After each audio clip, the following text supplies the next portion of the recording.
नमस्कार, कैसे हैं आप सब। आज हम बात करेंगे कि तलाक के कौन कौन से ग्राउंड होते हैं और मेन जो है डिजर्शन, जिसको आजकल लोग ज़्यादा आधार बना रहे हैं। डिजर्शन के आधार पर तलाक कैसी परिस्थितियों में होगा और कब नहीं माना जाएगा डिजर्शन।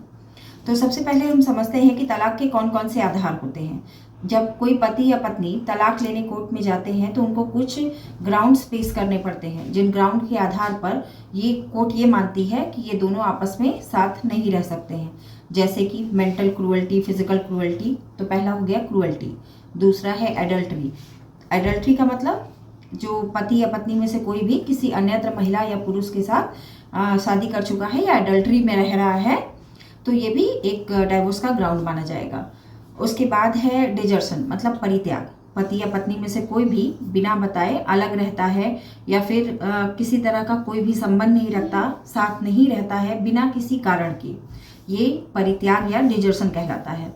उसके बाद है 7 साल तक पति या पत्नी का ना पता चलना, मतलब पति या पत्नी में से कोई भी 7 साल से गायब है और उसका किसी तरीके से कोई भी पता नहीं चल रहा है, तो ये भी ग्राउंड जो है वो डाइवोर्स के लिए आधार बनता है। उसके बाद है पति या पत्नी में से किसी का भी मानसिक रूप से विक्षिप्त होना, मतलब वो पागल या मानसिक रूप से दिवालिया हो चुका हो। फिर एक ग्राउंड है कि अगर आपने अपना धर्म परिवर्तन कर लिया है। हिंदू मैरिज एक्ट के अनुसार अगर आप हिंदू हैं और उसके बाद आप किसी दूसरे धर्म को अपना लेते हैं, जैसे मैं अगर हिंदू हूँ और मुस्लिम धर्म को अपना लूँ, तो ये भी एक डाइवोर्स का जो है वो ग्राउंड बन सकता है। तो ये कुछ ऐसे ग्राउंड्स हैं जिनके आधार पर डाइवोर्स दिया जाता है।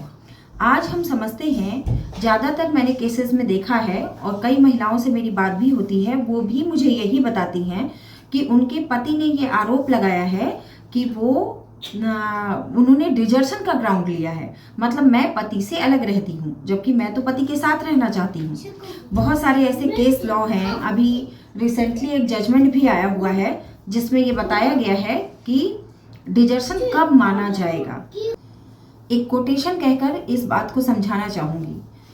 कचहरी चढ़ने के बाद सबसे बड़ा काम हो जाता है अपने ही वकील से अपनी रक्षा करना, क्योंकि आजकल वकील इस तरह की राय देते हैं जिसके कारण घर ज़्यादा बर्बाद हो रहे हैं। कुछ वकील पतियों को इस तरह की राय दे देते हैं कि पत्नी को घर से निकाल दो, 2 साल तक उससे अलग रहो, किसी तरह का संपर्क संबंध मत रखो, डिजर्शन प्रूफ कर दोगे और तुम्हें तलाक आसानी से मिल जाएगा। बता देना चाहती हूँ कि बिल्कुल भी ये डिजर्शन का आधार नहीं, बल्कि इस तरह का कार्य करके आप अपनी पत्नी के साथ क्रूएल्टी कर रहे हैं। मतलब एक वैवाहिक संबंध रहने के बाद, विवाह में रहने के बाद भी अगर आप अपनी पत्नी से शारीरिक संबंध नहीं बनाते हैं या वैवाहिक संबंध को नहीं आगे निभा रहे हैं, तो ये आप पत्नी के साथ क्रूएल्टी कर रहे हैं। बहुत सारे पति क्या करते हैं, घर में पत्नी को छोड़कर कहीं बाहर दूर जाके रहते हैं, पत्नी के साथ रिलेशन नहीं रखते हैं, पत्नी को घर से मार पीट कर निकाल देते हैं और बाद में तलाक दायर कर देते हैं और कहते हैं कि मेरी पत्नी तो घर छोड़कर चली गई है जज साहब। लेकिन इसमें सबसे मेन मुद्दा क्या है कि आप लोगों को बता दूं, महिलाओं को, कि अगर पति आपके साथ मारपीट करते हैं, आपको जबरन घर से निकाल देते हैं, सास ससुर निकाल देते हैं, या फिर पति आपको बहकावे में लेकर षड्यंत्र के तहत आपको मायके छोड़कर चले आते हैं और उसके बाद कहते हैं कि मेरी पत्नी तो बिना किसी कारण के मायके में जाके बैठी है, मैं बार बार उसको बुला रहा हूँ लेकिन वो आ नहीं रही है। तो आप जब भी पति इस तरह का कार्य करें तो आप कुछ मत करिए, लेकिन थाने में एक सनहा जरूर लिख करके दे दीजिए कि मेरे पति जो हैं मुझे घर छोड़कर चले गए हैं और मैं बार बार उनको बुला रही हूँ कि आप मुझे घर लेकर जाइए, तो कहते हैं कि तुम्हें अब यहाँ आने की ज़रूरत नहीं है। अगर इस तरह का कुछ भी आपके साथ होता है तो ये काम आप जरूर कर दीजिएगा, ताकि वो जो डाइवोर्स के लिए एक तरह का षड्यंत्र करके एक ग्राउंड बना रहे हैं, उनका उस तरह का ग्राउंड चलने वाला नहीं है।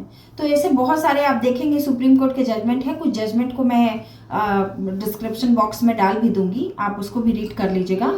अभी एक शोभा मुदगल जी का एक ये जजमेंट था, उसमें भी बहुत अच्छा डीवी केस में बताया गया है कि 13 दिन महिला रहती है और उसके बाद वापस से उसको घर में जाने का ऑर्डर दे दिया जाता है। तो ऐसा नहीं है कि केवल आप पत्नी से अलग रह रहे हैं तो इस आधार पर डिजर्शन माना जाएगा और आपको तलाक आसानी से मिल जाएगा। तो ये सब जानते हैं, ये सब एक तरह का प्रोपगंडा है जो अपनाया जाता है, ये डाइवोर्स का आधार नहीं होता। डाइवोर्स में डिजर्शन तब माना जाता है जब आप आपकी पत्नी जो है वो वैवाहिक संबंध को निभा नहीं रही है, वो बिना कारण के घर छोड़ करके चली गई है, आपसे दूर रहती है, आपकी फ़ोन कॉल्स नहीं उठा रही है, आप बार बार प्रयास कर रहे हैं, आप उसके घर जा रहे हैं, उनको लाने का प्रयास कर रहे हैं लेकिन वो फिर भी नहीं आ रही हैं, तब इसको डिजर्शन माना जा सकता है जिसके पीछे कोई बेसिकली कारण न हो। अन्यथा डिजर्शन जो है वो इस तरह की चीज़ों में आधार नहीं माना जाएगा। तो आशा करती हूँ जो बात मैंने आप लोगों को बताई है वो आपके लिए लाभप्रद सिद्ध होगी और आपको समझ आया होगा कि डिजर्शन कब माना जाएगा। तो डिजर्शन केवल तभी माना जाएगा जब आपकी पत्नी बिना कारण के आपसे अलग या दूर रहती है, तब नहीं जब आप उसको घर से निकाल देते हैं और जानबूझकर उससे किसी तरह का कोई रिलेशन नहीं रखते या खुद ही उसको घर में छोड़कर भाग जाते हैं, तो डिजर्शन नहीं माना जाएगा। चलिए फिर एक नए वीडियो के साथ मिलेंगे।